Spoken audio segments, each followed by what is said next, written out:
On the show tonight, we've got a Hollywood legend, we've got the funniest comedian in Britain, and the heavyweight champion of the world. Sorry! Let's start the show!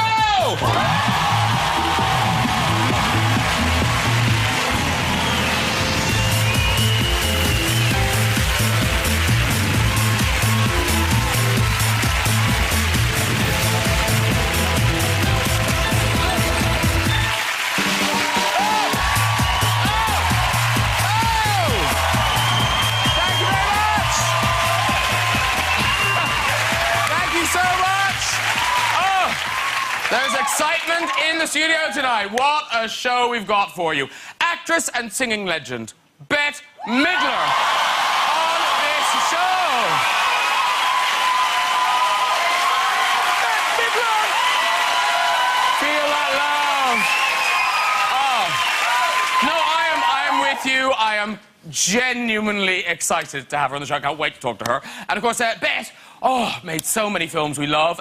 One of her biggest hits, of course, was The First Wives Club. In fairness, not as scary as The Second Wives Club.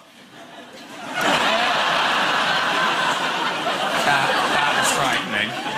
Bette also starred in the classic tearjerker, Beaches. Yes. Oh, that movie. I tell you, I haven't cried so much in the cinema since I realised there was still another hour to go of Avatar. Bette also starred as a witch in the Halloween comedy Hocus Pocus. A lot of love for the Hocus Pocus. I'm sure I've seen that hairstyle recently.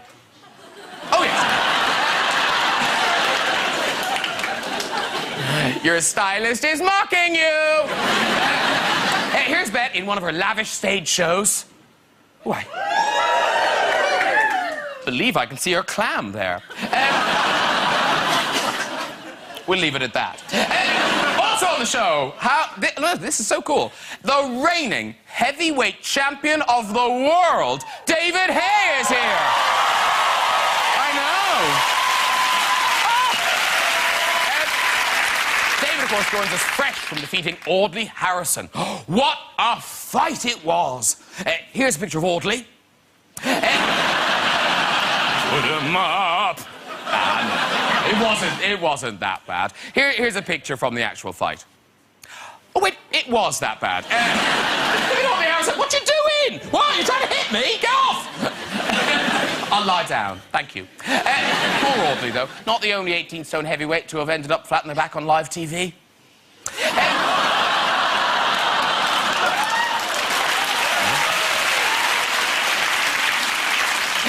Also, more on the show. How exciting is this?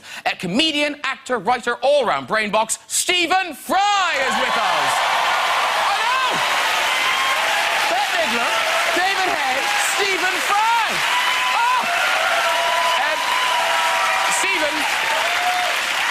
Stephen recently filmed a special audition of his award-winning documentary series, Last Chance to See, where he looked at something that was about to disappear forever. Even Chico is looking at his watch now, isn't he? Stephen just published the second volume of his autobiography, The Fry Chronicles. Yes. Oh. A book? Ah! It begins with his arrival at Cambridge University and ends with him about to take his first line of cocaine. Yes. I believe Stephen's next few years funded a small village in Bolivia. I'm just joking. It was a huge village. Stephen, a great friend of the royal family, and I'm sure he was very excited about William and Kate's engagement. Everyone, of course, so excited about the royal wedding. Camilla already decided what to wear. It's a sort of elegant, off-the-shoulder blue number. Should we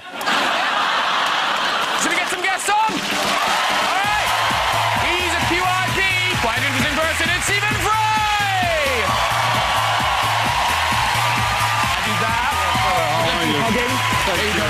Sit yourself down, sir. Thank you. Thank you very much. And you can knock me down with a better. It's David Haye. You're a world champion. I love you. Sit down. David Haye. And it is my favorite entertainer in the whole wide world. Please welcome the very wonderful Bette Midler.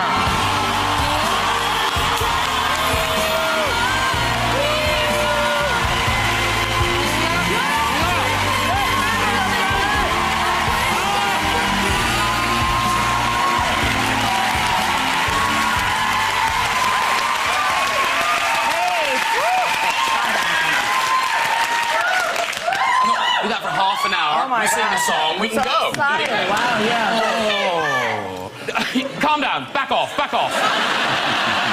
Lovely to see you, Stephen. Lovely to see you, David.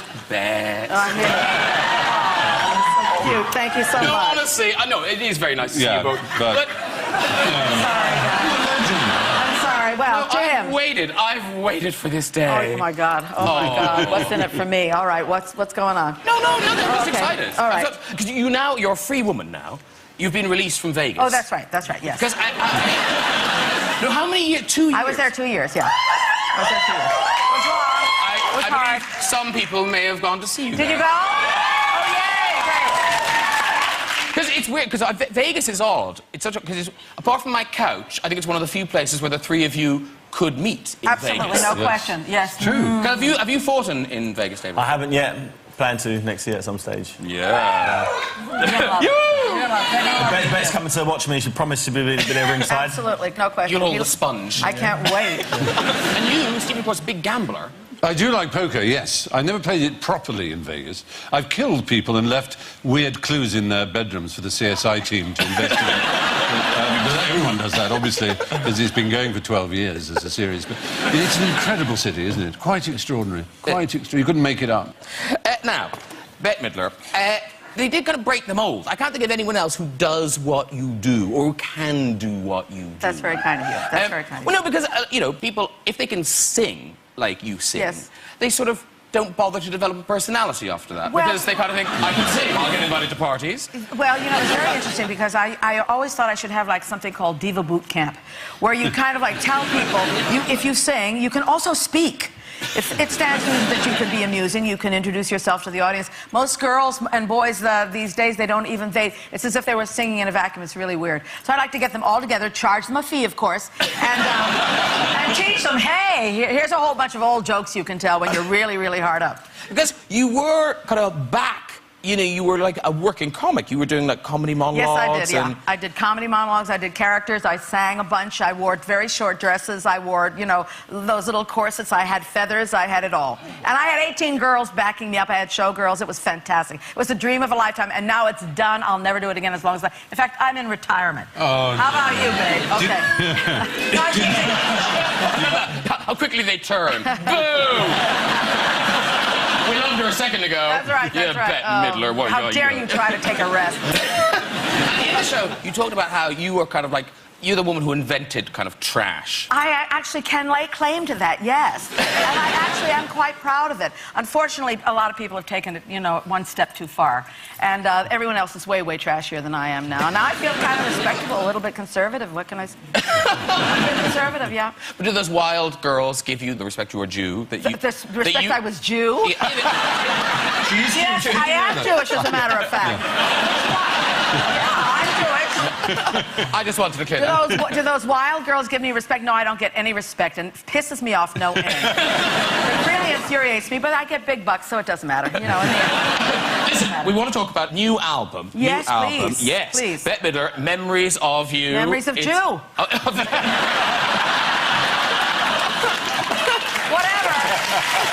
Yes.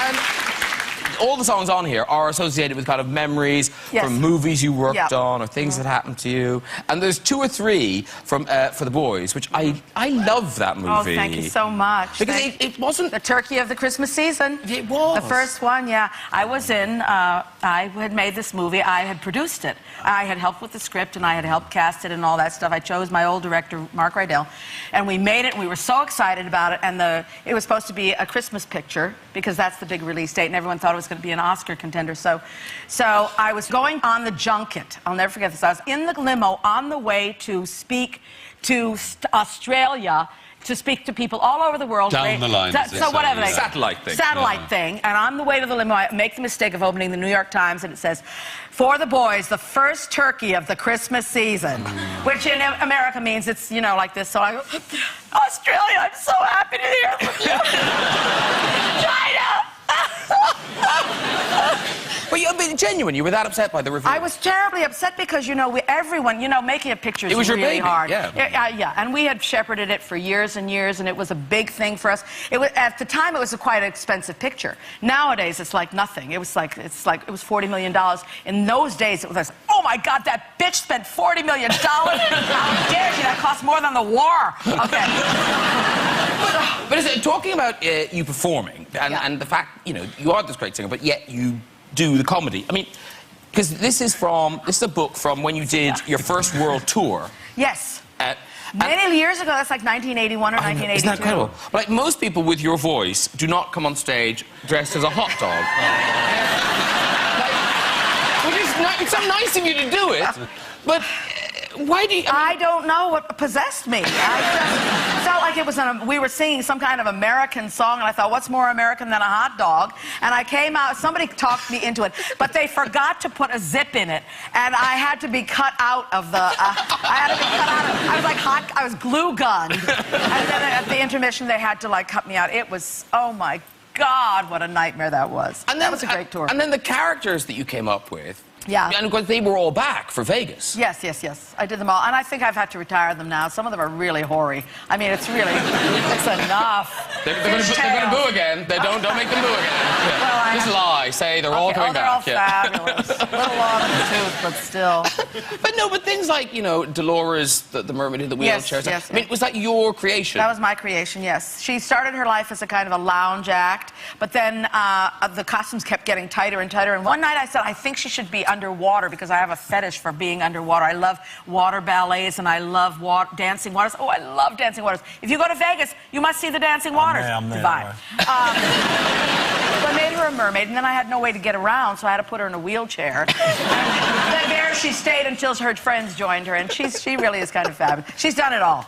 And was Sophie, not Sophie Tucker now, just Sophie, was she back in Vegas as well? I did her, and I did the apotheosis of Soph, because she had 18 girls with feathers, pink costumes and pink feather fans, and she has a long staircase to come down, and she has her fans, and I couldn't do any better than that. I can't see how I could ever top that. But those jokes, I mean, they were shocking back then. Oh, they're not shocking anymore, my God. Everything is like... I remember one which is on your album with Sophie. Sophie Tucker was a real person. She was a burlesque, she was comedian? a vaudevillian. Yeah. And she had... Do you remember? You can do it. I was in bed with my boyfriend, Haye. Oh, please. You don't like this one? They all start the same way. Which one is it? Why did you tell me? Sophie, you got no tits and a tight box. Oh, my God. I said, Haye, get off my back. All right. But they are quite out there. They're out there. They're out there. But then what's weird, though, is that Sophie does all these jokes about my boyfriend. Yeah. Then you named your daughter Sophie. Well, you know, I kind of didn't really get it. I mean, I didn't even think of it. And then they said, well, what about Soph? And I went... And, you know, she's actually been very fortunate. None of her generation have said, well, what about those filthy old jokes you're telling? But what's weird, when you see a picture of the two of you together... Oh. Two peas. Well, it's like she came out of an Edinburgh lab. You know, we've cloned Bette Midler. Yeah, that's right. Dolly. It's incredible. Isn't she gorgeous? Beautiful like you. Thank you.